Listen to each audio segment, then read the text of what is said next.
الحمد لله وحده والصلاة والسلام على من لا نبي بعده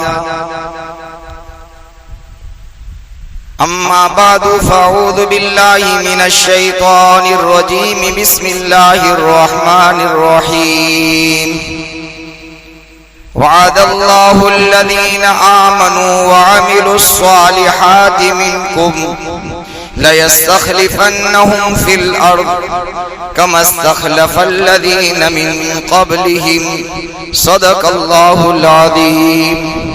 درود شریف پڑھ لو. یا رب صلی وسلم دائما ابدا علی حبیبک خیر الخلق کلہم. قابل احترام حضرات، سامعین کرام، میرے بزرگوں، عزیزوں، دینی بھائیوں، پچھلے جمعہ میں آپ حضرات کی خدمت میں یہ بات عرض کی تھی کہ اس وقت عموماً پوری دنیا میں اور خصوصاً اس ملک ہندوستان میں مسلمان اللہ کی مدد اور اللہ کی نصرت کا انتظار کر رہے ہیں. خصوصاً اخص الخاص فلسطین اور غزہ، ملک شام اور ملک یمن کے مسلمان اس بات کا انتظار کر رہے ہیں متی نصر اللہ، اللہ کی مدد کب آئے گی. مجھ کو اور آپ کو یہ بات سمجھنی چاہیے، ان وعد اللہ حق، اللہ کا وعدہ سچ ہے. اللہ کی مدد آئے گی، اللہ کی نصرت آئے گی. جیسے اللہ نے صحابہ اور صحابہ کے ساتھ آپ کے بعد والوں پر اللہ نے اپنی مدد اور نصرت کے دروازے کھولے، لیکن اس کے لیے اللہ نے کچھ ضابطے رکھے ہیں، کچھ قانون رکھے ہیں، کچھ اصول ہیں اللہ کے. علماء نے 4 باتیں لکھی ہیں. میں گزارش کرتا ہوں آپ سے بھی اور اپنی ذات سے بھی کہ ان 4 باتوں کو اپنی زندگی میں اپنائیں گے تو اللہ سبحانہ و تعالی آن کی آن میں اپنی مدد اور اپنی نصرت کے دروازوں کو انشاءاللہ کھولے گا. اللہ جیسے فرعون کے ڈبانے پر قادر اور طاقت والا تھا، اللہ قارون کو زمین کے دھسانے کے اندر طاقت اور قدرت والا تھا. اللہ ابو جہل، ابو لہب، عقبہ ابن معیط اور سرداران قریش جو میرے آقا کے مقابلے میں آئے تھے ان کو ہلاک اور برباد کرنے پر قادر اور طاقت والا تھا. آج بھی وہی اللہ اسی آن اور اسی شان کے ساتھ قدرت اور طاقت والا ہے اور ہمیشہ رہے گا. اللہ کی طاقت میں، اللہ کی قدرت میں، اللہ کے لشکروں میں کوئی ذرہ برابر نہ فرق آیا نہ ہے نہ آئے گا. اللہ کی مدد اور نصرت کب اور کیسے آتی ہے؟ ایک سوال پیدا ہوتا ہے، کب اور کیسے آتی ہے؟ تو علماء نے لکھا ہے اللہ کی مدد اور اللہ کی نصرت کا ضابطہ یہ ہے کہ جب اپنا قول اور قرار جو اس نے اپنے خالق اور مالک اللہ سے کیا ہے، جب بندہ ایمان والا، نبی کا چاہنے والا، نبی کا ماننے والا، نبی کی غلامی کا اقرار کرنے والا اپنے قول اور قرار کو اللہ کے سامنے سچ کر دکھاتا ہے، جیسے صحابہ نے سچ کر دکھایا.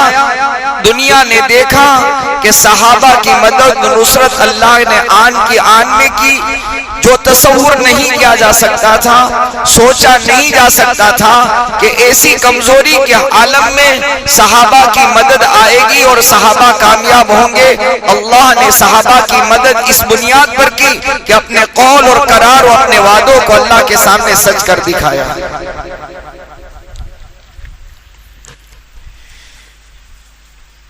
جیسے اس زمانے کی سپر پاور طاقتیں نہت تھے، کمزور فلسطینی، غزہ کے مسلمان،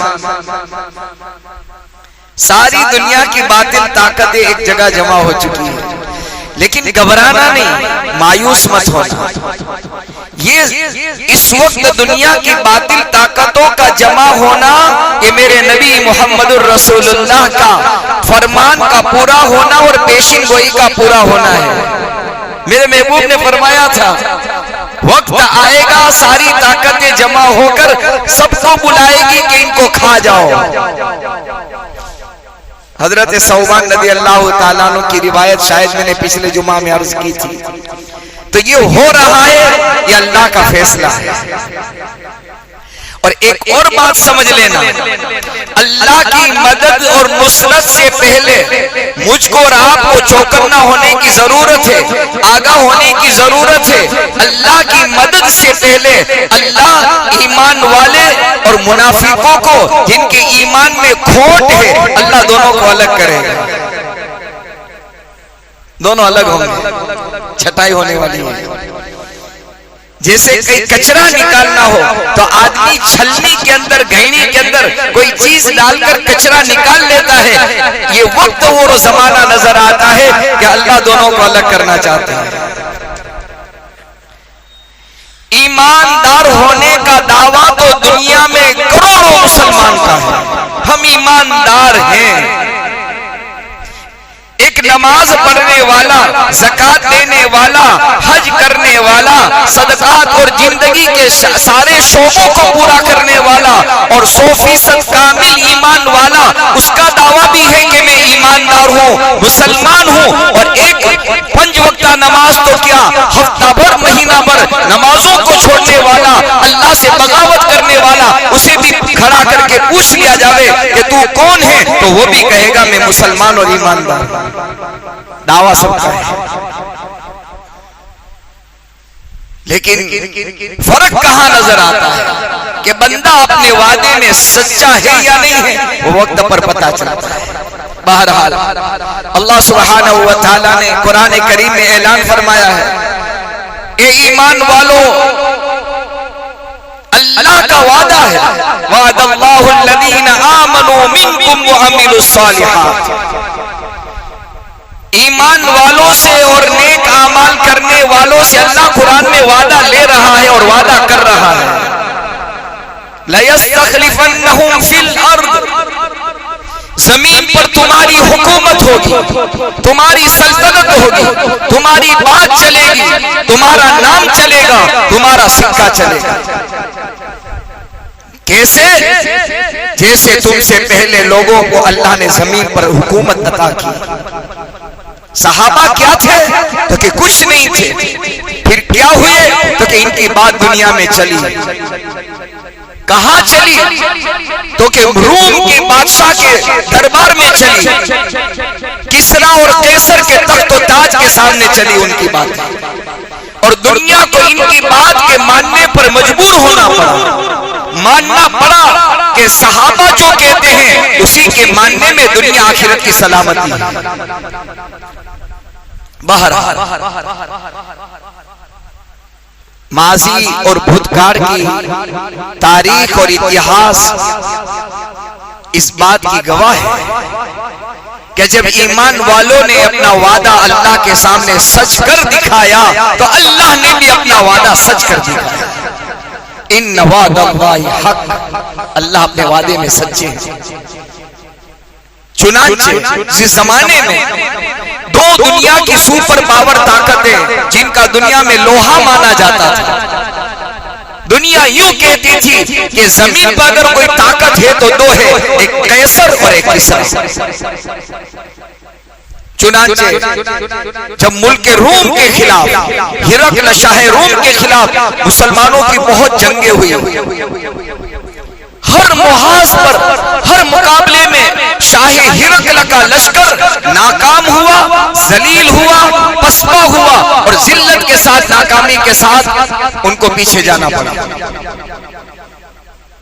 سب کچھ تھا، حکومت اس کے پاس، طاقت اس کے پاس، مال اس کے پاس، لشکر اس کے پاس.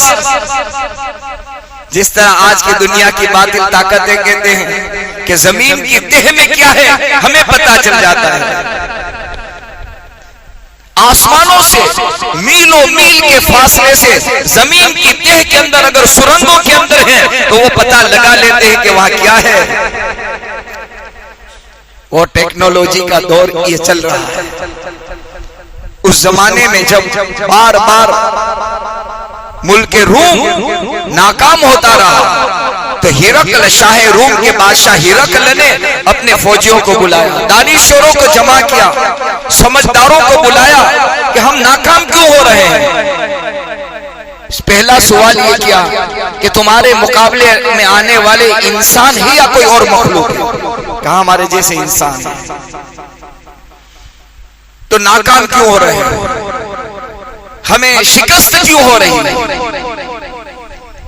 تو ہرقل شاہ روم کے دانشوروں نے پہلا یہ جواب دیا کہ بادشاہ سلامت ہے تو انسان ہمارے جیسے، اور ہم سے طاقت میں کمزور ہے، ہم سے ہتھیاروں میں کمزور ہے، ہم سے حکومت میں کمزور ہے، ہم سے لشکر میں کمزور ہے، ہم سے غذا اور کھانے میں کمزور ہے، لیکن چند چیزیں اور چند صفات اور چند خوبیاں ان میں ایسی ہیں کہ ہم ان کا مقابلہ نہیں کر سکتے۔ بہت توجہ سے سنو، پہلا یوں کہا کہ ہمارے مقابلے میں آنے والے ان کی پہلی خوبی یہ ہے، یہ صائم اللیل، قائم اللیل اور صائم النہار، دو خوبیاں ان میں یہ ہیں کہ یہ رات کے اندر اپنے خالق اور مالک کے سامنے کھڑے ہو جاتے ہیں، اور جب دن ہوتا ہے تو یہ اپنے رب کے سامنے بھوکے اور پیاسے رہ کر اپنے عہد اور پیمان، رمضان گیا ہے یاد رکھنا، رمضان کے روزے نہیں گئے، ایمان والے نے یہ سمجھ لیا رمضان گیا تو رمضان کے روزے چلے گئے، نہیں، رمضان گیا ہے، رمضان کے روزے نہیں گئے، رمضان کے روزے چلے جاتے تو میرے آقا شوال کے 6 روزے نہ رکھتے، اگر روزے چلے جاتے میرے آقا ہر مہینے میں پیر اور جمعرات کے دن کا روزہ نہ رکھتے، اگر روزے چلے جاتے تو میرے آقا محمد رسول اللہ صلی اللہ علیہ وسلم ایام بیس ہر مہینے کی 13، 14، 15 تاریخ کا روزہ نہ رکھتے، اگر روزے چلے جاتے میرے آقا عرفہ کے دن کا روزہ نہ رکھتے، اگر روزے چلے جاتے میرے محبوب محرم الحرام کی 9 اور 10 اور 11 تاریخ کا روزہ نہ رکھتے۔ رمضان گیا ہے، رمضان کے روزے نہیں گئے ہیں۔ آج ایمان والا غفلت میں پڑ گیا، ایمان والا ناسمجھی کے اندر آ گیا، یہ سمجھ بیٹھا رمضان گیا تو کہ رمضان کے روزے گئے، نہیں، ہرگز نہیں، رمضان تو اس لیے آیا تھا کہ ایمان والے تیری زندگی کے اندر وہ صفات، تیری زندگی میں وہ خوبیاں پیدا ہو جائیں جو محمد رسول اللہ اور آپ کے صحابہ کی زندگیوں میں خوبیاں تھیں۔ ہم نے تو سمجھ لیا رمضان گیا تو روزے چلے گئے، روزے کا تصور ہمارے یہاں ختم ہو گیا۔ کہنا پڑتا ہے شوال کے 6 روزے رکھ لو، میرے اللہ کا اپنے حبیب کی زبان سے یہ وعدہ ہے کہ 6 روزے رکھنے پر اللہ سال بھر کے روزوں کا ثواب عطا کرے گا۔ کون ہے ہم میں سے جو 1 سال تک روزہ رکھ سکے؟ بہت مشکل کام ہے، بہت مشکل کام ہے، لیکن اللہ نے اتنا آسان کر دیا، میرے بندے رمضان گیا ہے، ابھی تجھے اس کی مشق اور پریکٹس سے بھوکا اور پیاسا رہنے کی عادت ابھی باقی ہے۔ شوال کے مہینے میں آگے پیچھے کبھی بھی لگاتار رکھنے کی ضرورت نہیں ہے، آج رکھا کل چھوڑا، کل رکھا پرسوں رکھ لیا، پورے مہینے 29 یا 30 دن میں 6 روزے رکھ لے، تیرا اللہ، تیرا خالق، تیرا مالک، تیرا پالنہار تجھے پورے سال کا روزہ رکھنے کا ثواب تجھے عطا کرے گا۔ تو عرض میں کر رہا تھا ہرقل شاہ روم اپنے دانشور، اپنے کمانڈروں سے پوچھ رہا ہے خوبیاں کیا ہے، کمال کیا ہے تمہارے سامنے مقابلے میں، تم سے کمزور ہیں لیکن کیوں جیت جاتے ہیں، اپنی طاقت کا لوہا کیوں بناتے ہیں، اور ہماری زمین ان کے قبضے میں کیوں چلی جاتی ہے۔ آج ہماری زمین اللہ کے دشمنوں کے قبضے میں جا رہی ہے، ہماری سرزمین اللہ کے باغیوں کے ہاتھ میں جا رہی ہے۔ وہ زمانہ تھا اللہ کے دشمنوں کی زمین ایمان والوں کو اللہ دیا کرتا تھا۔ بہرحال 2 خوبیاں بیان کی، قائم اللیل، رات میں اللہ کے سامنے کھڑے ہونے والے، صائم النہار، دن میں بھوکے اور پیاسے رہ کر اللہ کے سامنے اپنے وعدے کو پورا کرنے والے۔ پھر آگے فرمایا ان کی زندگی کی خوبیاں یہ ہے کہ کسی کی چیز پر بغیر اجازت کے چھوتے نہیں ہیں، ہاتھ لگاتے نہیں ہیں، بغیر اجازت کے ہاتھ لگاتے نہیں ہیں۔ کسی حق والے کا حق دباتے نہیں ہیں، اور اللہ سے جتنے وعدے کیے ہیں جینے اور مرنے کے، ان وعدوں کو یہ پورا کرتے ہیں۔ ایک اور خوبی بیان کی، ان میں بڑی خوبی یہ ہے، ان میں آپس میں جتنے بھی اختلافات ہو، نظریات کا اختلاف ہو، سوچ اور وچار کا اختلاف ہو، یہ آپس میں باوجود اختلاف کے ان کی صفوں میں ہمیں ہمیشہ اتحاد اور ہمیشہ ان کے اندر محبتیں ہم نے دیکھی ہیں۔ ان کی محبتوں کا حال ہم نے یہ دیکھا کہ ان کے ساتھ جنگ میں لڑنے والا جب زخمی ہوتا ہے، بچانے کے لیے پیاس اور پانی کے قطروں کا محتاج ہوتا ہے، کوئی اسے پانی پلاتا ہے اور قریب میں سے آہ اور آواز آتی ہے تو اپنا پانی کا قطرہ اپنے بھائی کے حوالے کر کے اپنی جان اللہ کے حوالے کر دیتا ہے۔ چے جائے کہ دوسرے کے مال کو حرام کرے گا، چے جائے کہ دوسرے کے مال پر ڈاکہ ڈالے گا۔ یہ بڑی خوبیاں ہیں ان کے اندر۔ تو سب سے پہلی اللہ کی مدد اور نصرت کو شامل حال کرنا، اللہ کی مدد کو زمین پر اتارنے کا پہلا راستہ، پہلی شرط، پہلا عمل یہ ہے کہ وہ ایمان اور اعمال میں پختہ ہے۔ صرف ان کے ایمان کے بول نہیں ہیں، صرف زبان کا کلمہ لا الہ الا اللہ محمد الرسول اللہ بول نہیں ہے، اس بول کو انہوں نے سچ کر دکھایا ہے۔ معاف کرنا، آج ہمارا صرف زبان کا بول رہ گیا ہے۔ کون؟ تو کہ مسلمان۔ کیسا مسلمان؟ تو کہ لا الہ الا اللہ والا نام کا مسلمان۔ میرے آقا صلی اللہ علیہ وسلم نے ارشاد فرمایا تھا، یاتی علی الناس زمان، یاتی علی الناس زمان لا یبقى من الاسلام الا اسمه ولا يبقى من القرآن الا رسمه مساجدهم عامرة وهي خراب من الهدى۔ قیامت سے پہلے میری امت پر ایک ایسا دور آئے گا، ایک ایسا زمانہ آئے گا، لا یبقى من الاسلام الا اسمه، مسلمان نام کے ہوں گے، اسلام زندگی سے ختم ہو چکا ہوگا۔ آپ اپنا جائزہ لو، میں اپنی زندگی کو ٹٹولوں، میری زبان، میری آنکھیں، میرے ہاتھ، میرا دل اور میرا دماغ اسلام والا ہے یا نہیں ہے؟ میرے آنکھوں کا دیکھنا اسلامی ہے یا نہیں ہے؟ یہی بیت المقدس کو فتح کرنے کے لیے لشکر چلا تھا، اللہ کے دشمنوں نے عورتوں کو برہنہ کر کے، شارٹ کٹ لباس پہنا کر، بال بکھرے ہوئے قطار میں کھڑا کر دیا تھا۔ کیا بھی ان کو گمراہ کرنے، راہ راست سے ہٹانے اور بھٹکانے کا ایک ہی راستہ ہے، جب یہ اللہ سے بغاوت کریں گے اللہ کی مدد اور نصرت ان سے ہٹ جائے گی، یہ گناہوں کے راستوں پر چلیں گے اللہ کی طاقت ان سے دور ہو جائے گی۔ لہذا راستوں میں کھڑا کیا تھا امیر کارواں، امیر لشکر، چیف ان کمانڈر نے اعلان کیا، یا ایھا الذین آمنوا، اے ایمان والو اپنی نظروں کو جھکا دو۔ سارا لشکر، کتابوں میں لکھا ہے زمین پر ایسے دیکھنے لگے کوئی ان کی گمشدہ چیز کو وہ تلاش کر رہے ہیں۔ آدمی کی چیز گم ہو جاتی تو آدمی کیسے زمین میں ایسے یہاں اوپر دیکھتا ہی نہیں، اور اس میں کوئی قیمتی چیز، اللہ اکبر، کوئی قیمتی چیز ہاتھ سے چلی گئی ہو اور وہ بالکل باریک اور چھوٹی ہو تو آدمی ایک دم سے نظر ٹکا کر کہاں گری، اوپر دیکھتا نہیں۔ بعض مرتبہ کوئی آواز دیتا ہے، اس کی آواز بھی سنائی نہیں دیتی۔ کتابوں میں لکھا ہے کہ صحابہ اپنی نظروں کو جھکا کر چلنے لگے، کہا کہ ان سے مقابلہ نہیں ہو سکتا۔ یا اللہ کی زمین پر اللہ کے احکامات کو زندہ کرنے کی مثال ان کی زندگی ہے۔ ہماری زندگیاں تو کوئی کہنے والا ہی کہتا ہے یار ان کو مسلمان کہنے میں بھی ہمیں شرم آتی ہے۔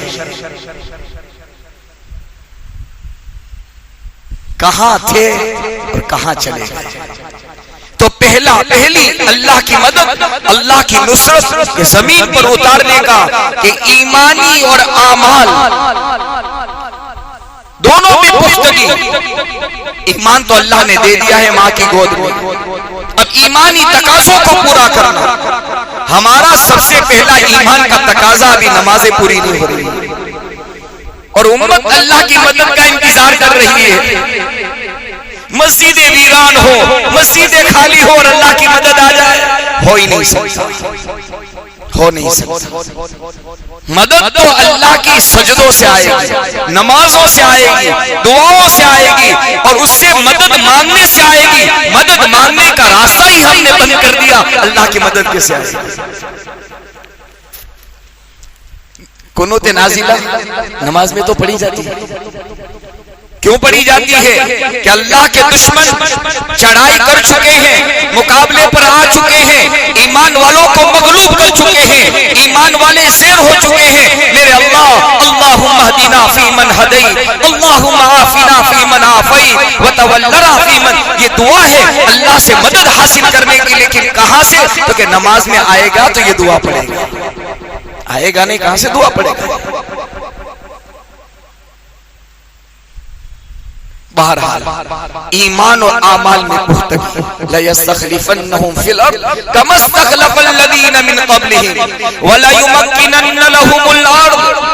اللہ کا وعدہ ہے زمین میں تمہاری حکومت ہوگی، اور اللہ آگے یوں فرماتے ہیں تمہاری بے چینی، تمہارا ڈر، تمہارے خوف کو ہم چین اور سکون اور امن سے ہم بدل دیں گے. یہ میرے اللہ کا وعدہ ہے. پہلی بات، پہلی شرط اللہ کی. دوسری شرط باہمی اتفاق. جوڑ، ہاں توڑ سے اللہ کی طاقت نہیں آتی، نہ اتفاقی سے اللہ کی طاقت نہیں آتی. اسی لیے کہا کہ آؤ سب میں ایک ہی ساتھ کھڑے ہو جاؤ. صحابہ کی شان اللہ نے قرآن میں بیان فرمائی کہ جب یہ صفوں میں کھڑے ہوتے تھے ایسا کأنہم بنیان مرصوص، جیسے شیشہ پگھلائی ہوئی دیوار ہو، سد سکندری. اور ہلکی سی آپس میں نیزہ، ہلکا سا اختلاف، ہلکی سی رائے میں اختلاف ہوا تو اسلام کی تاریخ بتا رہی ہے کہ جنگ احد میں اللہ نے کامیابی کو ناکامی سے بدل دیا. اجتہادی غلطی، تھوڑی سی رائے میں فرق آیا، کوئی یوں بھاگنے لگا، کوئی یوں بھاگنے لگا، اللہ کی مدد جنگ میدان احد سے پھر اوپر چلی گئی، اور الگ الگ ہونے کی وجہ سے وہ کامیابی ناکامی سے بدل گئی. تو دوسری شرط آپس کا اتفاق. علماء نے لکھا ہے بہت ضروری ہے. آج امت چھوٹی چھوٹی باتوں میں، اپنے چھوٹے معمولی مسائل کے اندر ایک جگہ کھڑا ہونا، بیٹھنا، اس کے لیے تیار نہیں. بہرحال اللہ کا وعدہ سچا ہے. سب سے پہلے تو ہمیں زندگی کے ہر شعبے میں یاد رکھنا، زندگی کے ہر شعبے میں، امانت میں، دیانت میں، صداقت میں، شجاعت کے اندر ہمیں پختگی پیدا کرنی پڑے گی. اس کے ساتھ علماء نے ایک چوتھی شرط یہ لکھی ہے کہ اللہ سے اللہ کے دشمنوں کے مقابلے میں، بہت دھیان سے سننا، یہ اللہ کے دشمنوں کے مقابلے میں مقابلہ کرنے کے لیے مادیت میں جن چیزوں کی ضرورت پڑتی ہے، جن چیزوں کی اس وقت انٹرنیٹ کا زمانہ ہے، میڈیا کا زمانہ ہے. ہم اسلام کا صحیح تصور، اسلام کیا ہے، صحیح اسلام اپنی پریکٹیکل عملی زندگی سے پریکٹیکل کر کے دیکھو. اللہ کے گھر میں قسم کھائی جا سکتی ہے. اللہ کے نہ ماننے والے کی زبان سے آپ سنو گے کہ مسلمان ایسے ہی ہوتے ہیں، سچے ہوتے ہیں، وعدے کے پابند ہوتے ہیں، امانت میں دیانت والے ہوتے ہیں، کسی کے ساتھ دھوکہ یہ ایمان والا نہیں کرتا ہے. کر کے دیکھو. جب کر کے دیکھیں گے اسلام کا صحیح تصور ان کے سامنے آئے گا، اسلام کا صحیح پکچر ان کے سامنے آئے گا. کبھی کسی برادران وطن غیر مسلم کی زبان سے کوئی اسلام کے بارے میں اچھی بات سن لیتا ہے تو اتنی وائرل کرتا ہے کہ غیر مسلم نے یہ کہا یہ کہا یہ کہا. یہ سب صدقہ ہے محمد الرسول اللہ صلی اللہ علیہ وسلم کی زندگی کا کہ اللہ نے اپنے اور اپنے نبی کے دشمنوں کو مجبور کر دیا کہ ان کی زبان کے کو بولنے پڑے کہ اسلام اسی کا نام ہے جو محمد صلی اللہ علیہ وسلم کی زندگی تھی. بہرحال ہم صحیح تصور پیش کریں اسلام، صحیح عمل پیش کریں اسلام، اپنی انفرادی زندگی، اجتماعی زندگی کے. کسی سے یوں کہیں، کوئی معاملہ کریں تو ہم یوں کہیں یہ ہمارے مذہب اسلام کی تعلیم ہے اور یہ محمد الرسول اللہ کا ہمیں حکم ہے. اچھا، اسلام کی تعلیم یہ ہے اور نبی کا حکم یہ ہے، اس کو آپ فالو کرتے ہو کہ کہا اس کو ہم فالو کرتے ہیں. بہرحال میرے بزرگوں، میرے بھائیوں، ہمیں اپنے ایمان اور اعمال میں پختگی پیدا کرنی پڑے گی. ہم نے اللہ سے بہت بڑا عہد اور پیمان کیا ہے، اللہ سے وعدہ کیا ہے، اس وعدے کو سچ کر دکھائیں گے. اللہ کا وعدہ بھی سچا ہے. اللہ اپنی مدد و نصرت کے دروازے کھولے گا. اللہ سے دعا ہے، یاد رکھنا رات جتنی بھی تاریک ہو، رات جتنی بھی اندھیری ہو، جب رات ختم ہوتی ہے تو دین کا اجالا آتا ہے. ظلم کی جتنی بھی اندھیری رات نظر آتی ہو، ایک نہ ایک دن اللہ اس ظلم کے اندھیرے اور تاریکیوں کو ختم کر کے اللہ انصاف کا، عدل کا، ایمان کا اور اسلام کا اور نبی کے دین کا اللہ بول بالا کر کے اللہ دنیا میں اجالا کرے گا.